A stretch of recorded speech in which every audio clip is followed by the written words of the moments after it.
निधि अपनी माँ और अपनी छोटी बहन के साथ रहती थी। घर की बड़ी बेटी होने के नाते सारी जिम्मेदारी उसी के ऊपर थी। ऐसे ही एक रोज वो खाना बना रही थी, तभी उसकी छोटी बहन प्रिया उससे कहती है, क्या दीदी, फिर से वही रोज वाला खाना? अब इन सब से मुझे नहीं खाना ये सब।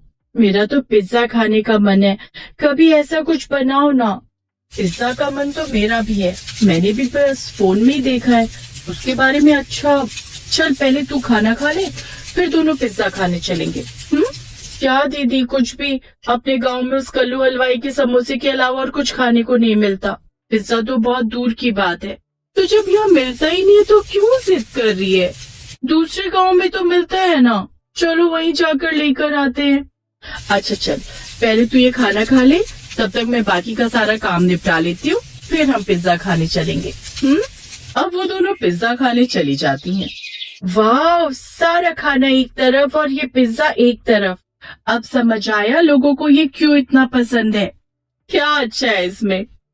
बस कुछ सब्जियां तो भरी हुई हैं, और यही सब्जियां मैं तुम्हें खाने को दूं तो तुम मुंह बना लेती हो, और यहाँ बड़े मजे से खा रही हो।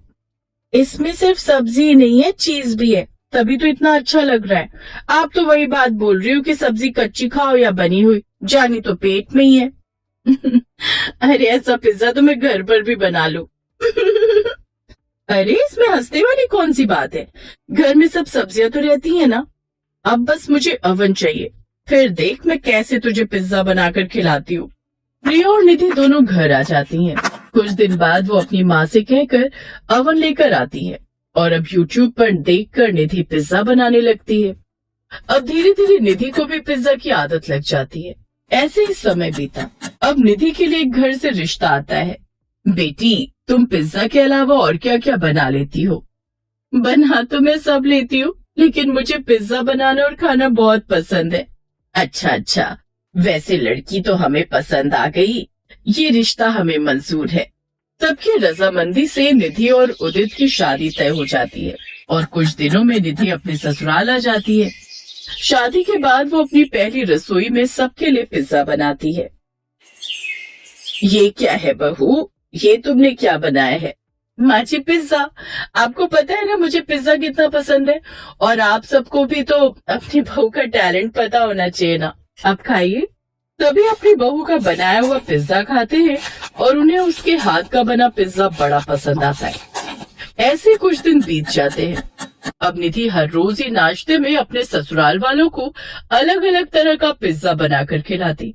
अब रोज रोज पिज्जा देखकर उसकी सास को निधि पर गुस्सा आने लगता है। फिर एक दिन रसोई में, अरे बहू, आज तो कहीं फिर से मैदे की रोटी तो नहीं बना रही? माँ जी, मैंने आज चीज पिज्जा बनाया है। ओफो, ये तो हमें बीमार करके रहेगी। बहू, मुझे नहीं खाना ये पिज्जा, मेरे लिए तो तू सादा खाना ही बना दे। हाँ तो कोई बात नहीं, मैं आपके लिए दाल चावल बना देती हूँ। सिर्फ मेरे लिए नहीं बल्कि सबके लिए, हम सबके लिए तू दाल चावल ही बना दे। ठीक है, फिर मैं आप सबके लिए बना देती हूँ, और मैं खुद वो पिज्जा ही खा लेती हूँ। अब निधि सबके लिए तो खाना बनाती, लेकिन अपने लिए हर वक्त वो अलग अलग तरह के पिज्जा बनाकर ही खाती। उसे कोई कितना भी समझा ले, लेकिन वो किसी की नहीं सुनती। ऐसे ही समय बीता। एक रोज निधि का पति और सास दिल्ली किसी फंक्शन के लिए गए। अब निधि घर में अकेली रही, और अब तो वो सुबह से शाम तक बस या तो पिज्जा बनाकर खाती या बाहर से मंगवा लेती। कुछ दिन बाद जब गायत्री और उदित घर वापस आते हैं, तो पिज्जा के डिब्बे देखकर हक्के बक्के रह जाते हैं। उसकी सास गुस्से से तिलमिलाते हुए कहती है, ये सब क्या है बहू, तुझे जरा भी शर्म नहीं आई क्या? जी तो चाह रहा है इस पिज्जा देवी की आरती उतारूं, पता नहीं क्या करके मानेगी ये। माँ जी, मेरे पिज्जा को लेकर आप कुछ नहीं कहोगे? अरे कमबख्त, इतने पैसे इस पिज्जा को खाने में और बनाने में फूके हैं, इतने में तो महीने भर का राशन आ जाता। अब समझ आ रहा है बेचारा मेरा बेटा क्यों दिन पर दिन गंजा होता जा रहा है। माँ जी, पिज्जा को लेकर मेरी जो दीवानगी है वो मैं आपको पहले ही बता चुकी थी, और अब आप मुझे खाने से नहीं रोक सकती। अच्छा ठीक है, फिर जो तेरे मन में आए तू कर, मैं तुझे नहीं रोकूंगी। यही आपके लिए बेहतर रहेगा, और मेरे खर्चों को गिनाने से पहले अपने खर्चों को देखा कीजिए, जो पूजा पाठ में कितने पैसे खर्च कर देती हैं। अब उदित से सहा नहीं जाता और वो उसे जोरदार थप्पड़ मारता है। माँ तुम्हारी भलाई के लिए ही कह रही है निधि। इतना ज्यादा पिज्जा खाओगी तो हालत खराब हो जाएगी। और तुम्हारी हिम्मत भी कैसे हुई माँ से ऐसे बात करने की? तुम्हें शर्म नहीं आती? माँ से ऐसे बात करती हो? ओफो, तुम दोनों की आखिर प्रॉब्लम क्या है? मैं रोटी खाऊं या पिज्जा, तुम लोगों को क्या फर्क पड़ता है? तुम्हारी हरकतों से लगता है पिज्जा खा खा कर ना तुम्हारे दिमाग ने काम करना बंद कर दिया है। तुम्हारी मोटी बुद्धि हो गई है। कल को तुम्हें तकलीफ होगी तो परेशान तो हम सभी होंगे ना। तुम्हें मेरी चिंता करने की कोई जरूरत नहीं है, मैं अपना ध्यान खुद रख लूंगी। ऐसे ही कुछ दिन बीत जाते हैं और निधि अभी भी पिज्जा बनाने और खाने की आदत को बरकरार रखती है। फिर एक रोज अचानक से उसकी हालत खराब हो जाती है और वो पेट पकड़कर रोने लगती है। उदित और गायत्री उसे अपने साथ अस्पताल ले जाते हैं, जहां डॉक्टर उसका चेकअप करके कहते हैं, देखिए, जरूरत से ज्यादा मैदा खाने की वजह से इनकी ये हालत हो गई है। वो मैदा इनके पेट में जम गया है और इनकी हालत काफी खराब हो गई है। इनके शरीर में काफी ब्लॉकेज भी हो गई है, इसलिए इनका ऑपरेशन करना पड़ेगा। लेकिन फिर भी हम कह नहीं सकते कि ये बच पाएंगे भी या नहीं। आप लोग चाहो तो ऑपरेशन से पहले उनसे मिल सकते हो। सास और उदित उससे मिलने अंदर जाते हैं, जहां वो दर्द से कराह रही होती है। मेरे पेट में बहुत दर्द हो रहा है माँ जी। मुझे माफ कर देना जो मैंने आपकी बात नहीं मानी। मुझे लगता है मैं और नहीं जी पाऊंगी। तुम पागल हो गई हो क्या? तुम्हें कुछ नहीं होगा, तुम ठीक हो जाओगी। निधि की आंखें भर आती हैं। कुछ देर बाद डॉक्टर की टीम उसको ऑपरेशन करती है, जिससे उसकी जान बच जाती है और वो पूरी तरह से ठीक हो जाती है।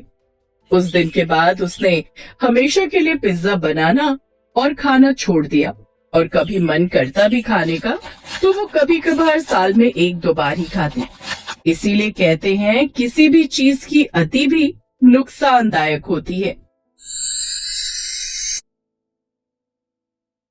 नागपुर में रतन नाम का एक आदमी अपनी पत्नी रजनी और बेटी सोमा के साथ रहता था। रतन की पिज्जा शॉप की एक छोटी सी दुकान थी, जिसमें वो पिज्जा बनाकर बेचा करता था। उसके हाथ के पिज्जा खाकर गांव में सभी उसकी जमकर तारीफ करते थे।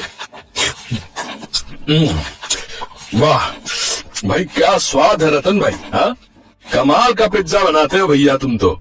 भले ही तुम्हारी दुकान थोड़ी छोटी है, लेकिन सस्ते दाम होने के कारण हम गरीब भी इस पिज्जा का आनंद ले सकते हैं। हाँ, ये तो बस आप सबकी दुआएं और ऊपर वाले की मेहरबानी है, जो दाल रोटी का गुजारा निकल ही आता है। रतन अपनी छोटी सी दुकान से थोड़ी बहुत कमाई कर लेता था, जिससे वो बहुत खुश था। लेकिन एक रोज जब वो दुकान में अवन में पिज्जा बना रहा था, वो अचानक से अवन में ब्लास्ट हो गया और उसकी पूरी दुकान में आग लग गई। साथ ही रतन भी उस आग की चपेट में आ गया। बचाओ बचाओ! आग में झुलसने के कारण रतन के दोनों हाथ जल गए। अब उसने बिस्तर पकड़ लिया। ये क्या हो गया रजनी? मेरी तो कुछ समझ में नहीं आ रहा। अब घर कैसे चलेगा? कमरे का भाड़ा, सीमा की स्कूल की फीस और घर का खर्चा अब कैसे होगा? ना तो दुकान रही और ना ही मैं ठीक रहा। आप दुखी क्यों होते हैं जी? आपकी जान बच गई, यही हमारे लिए काफी है। और घर की चिंता आप मत कीजिए, मैं कुछ न कुछ काम ढूंढ लूंगी। रजनी ने रतन को तसल्ली देने के लिए ऐसा कह तो दिया, लेकिन सच तो ये था कि वो खुद नहीं जानती थी कि अब उसका घर कैसे चलेगा। उसने अगले दिन से काम ढूंढना शुरू कर दिया। बड़ी मुश्किल से उसे एक घर में खाना बनाने और झाड़ू पोछा करने का काम मिल गया, जिससे उसे कुछ आमदनी होने लगी। लेकिन एक रोज, रजनी, ये लो तुम्हारी पगार, अब से सारा हिसाब बराबर। अब से कल तुम काम पर मत आना, क्योंकि इनका ट्रांसफर दूसरे शहर में हो गया है और अब हम सब वहीं शिफ्ट हो रहे हैं। ये सुनकर रजनी परेशान हो गई। उसने कहीं और काम ढूंढने की बहुत कोशिश की, लेकिन उसे कहीं काम नहीं मिला।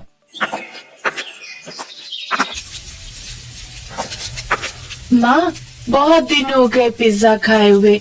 जब से बाबा की दुकान चली है तब से हमने पिज्जा खाया ही नहीं। आज मेरा मन पिज्जा खाने का कर रहा है, तुम मेरे लिए बना दो ना पिज्जा। लेकिन वो बनेगा किसमें? मशीन तो। तभी उसकी नजर रसोई में रखी बड़ी कढ़ाई में जाती है, जो उसकी माँ ने उसे दहेज में दी थी। पिज्जा? हाँ, बन जाएगा पिज्जा। रजनी जल्दी से बाजार जाती है और पिज्जा बनाने का जरूरी सामान ले आती है।